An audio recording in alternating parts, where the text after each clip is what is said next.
Shalom Obracha, que le bon Dieu vous protège, qu'Akadosh Baruch Hu vous donne la santé, la joie, la prospérité, Keneratson.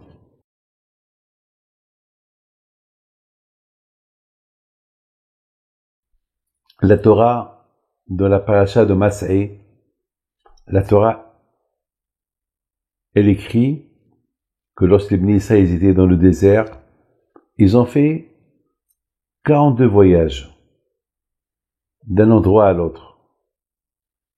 Et la Torah, elle mentionne les noms de chaque endroit où ils ont voyagé.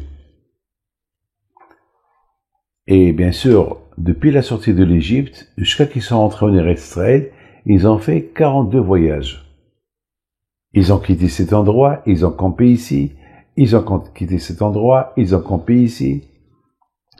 Et la question, elle se pose, quelle est la raison pourquoi la Torah elle nous écrit tout cela? Est-ce que la Torah elle avait besoin de nous citer, de nous écrire les endroits où les Juifs ils étaient dans le désert? On n'avait pas besoin. Imaginez-vous que moi je vais écrire un livre et je vais dire j'ai été là, j'ai campé ici, j'ai campé là, et de là je suis parti à là, et de là. Qu'est-ce que ça va, quelle importance pour le monde de savoir où j'étais, où j'ai campé, ou de là je suis parti à là. Et bien sûr, c'est un peu bizarre, c'est que cette paracha, on la lit juste avant Tisha B'Av. C'est très étonnant. On lit cette paracha juste avant Tisha B'Av. Les voyages des Juifs. Vous savez, mes amis, une fois j'ai vu dans un livre qui dit que les Juifs, depuis la destruction de Beth Amikdash jusqu'à maintenant, les Juifs, ils ont voyagé. L'exil lorsque Titus, il a détruit Beth Amikdash, il a exilé les Juifs. En France, en Espagne, à Rome, les Juifs se sont sauvés. Ils n'avaient plus de maison. Les gens se sauvaient à gauche et à droite. Ceux qui étaient intelligents, ils ont quitté déjà Israël depuis avant que Titus, il a détruit Eretz Israël, la terre d'Israël. Vous n'avez aucune imagination ce qui s'est passé, ce que le peuple juif a souffert. Vous imaginez? Imaginez-vous, aujourd'hui il y a des pays où il y a les guerres et les gens se sauvent de ces guerres-là. Ils se sauvent. Et après l'ennemi rentre. Ils vont massacrer, ils vont violer, ils vont tuer et les gens se sauvent. Ah ben mes amis, nous c'était pire. Parce que non, on nous a brûlé toute la terre. Il y avait à un moment donné qu'il n'y avait aucun juif dans toute la terre de Eretz Israël. Eretz Israël était vide. Il n'y avait plus personne. Personne n'habitait là. Elle était déserte. On a souffert, hein. Il faut le savoir, hein. On a souffert. On a souffert. Mes amis, lorsque Mashiach il va venir, Be'ezat Hashem, on va s'asseoir, on va commencer à réfléchir. On était au Maroc, après on est parti en France, on est parti en Israël, et il n'y avait pas de parnassa en Israël, on est retourné en France, on est venu au Canada, du Canada on est parti en Amérique, de l'Amérique, ce qu'on appelle le juif errant. Les juifs, ils sont pas stables. Les juifs, ils sont pas stables. Je suis au Canada, j'entends des gens qui veulent partir en Israël. Je suis en Israël, il y a des gens en Israël qui veulent retourner au Canada. Il y a des gens qui veulent retourner au Maroc.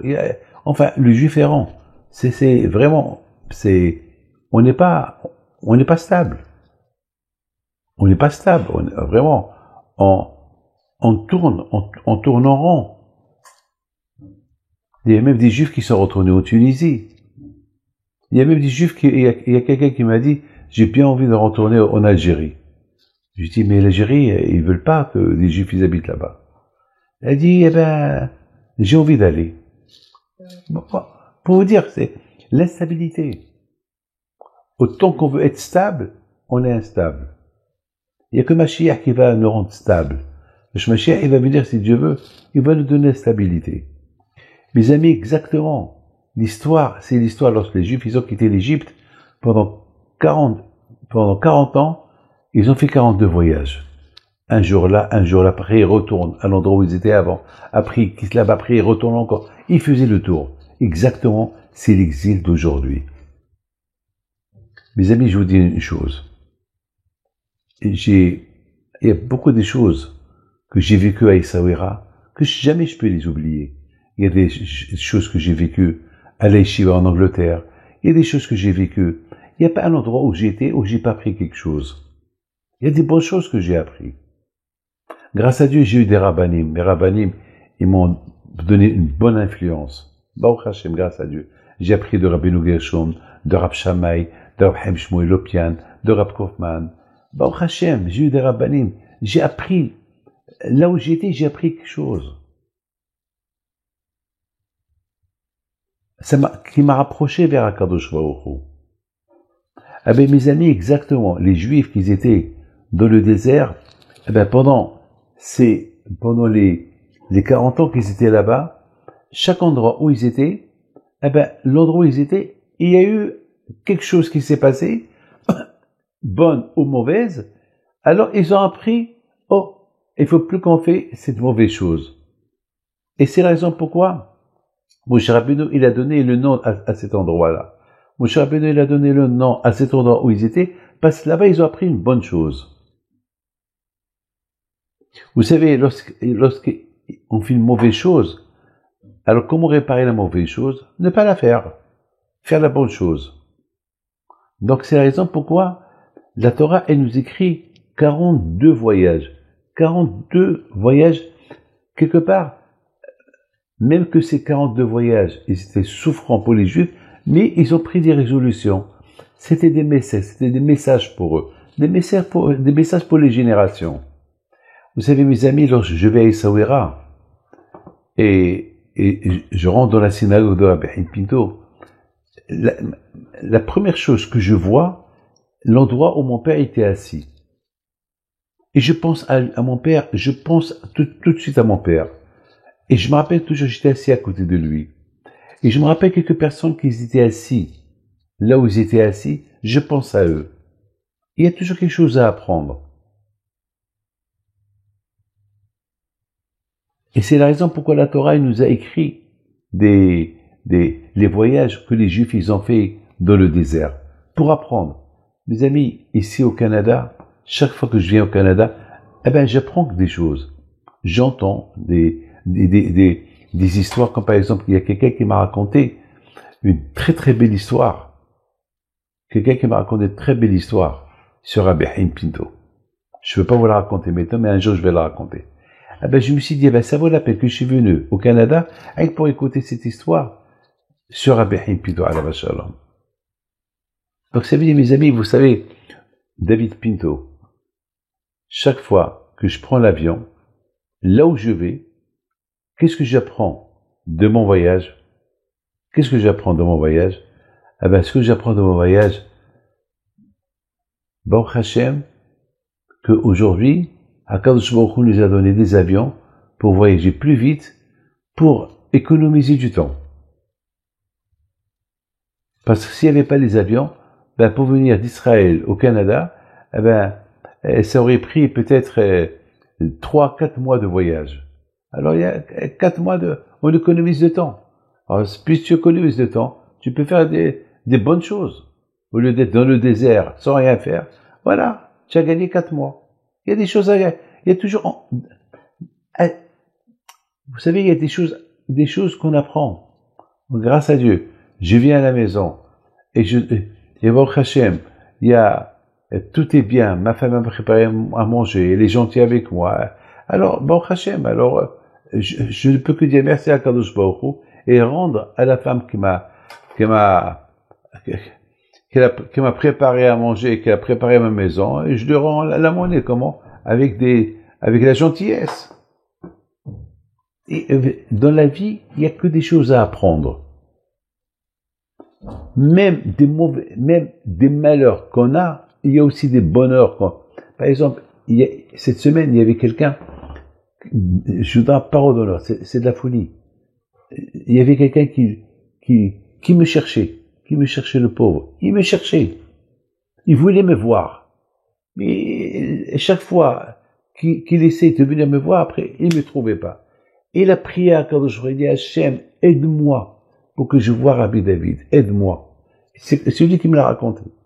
Et puis, ben, je donne parole d'honneur. Je sais pas ce qui s'est passé.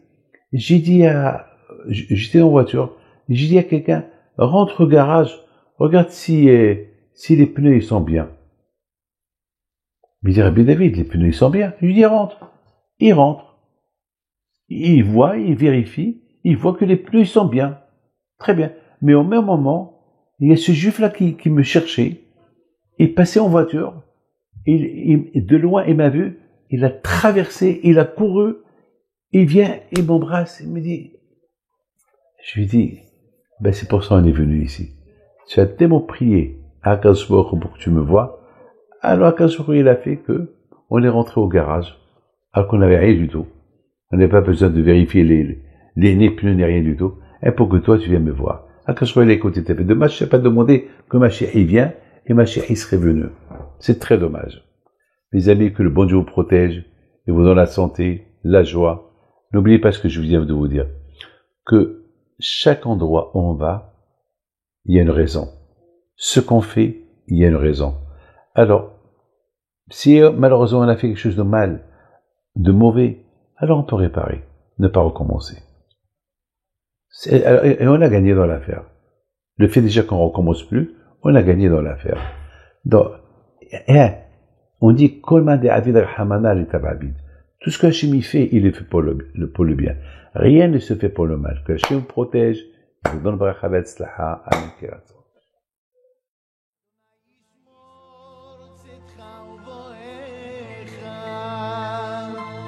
Amen.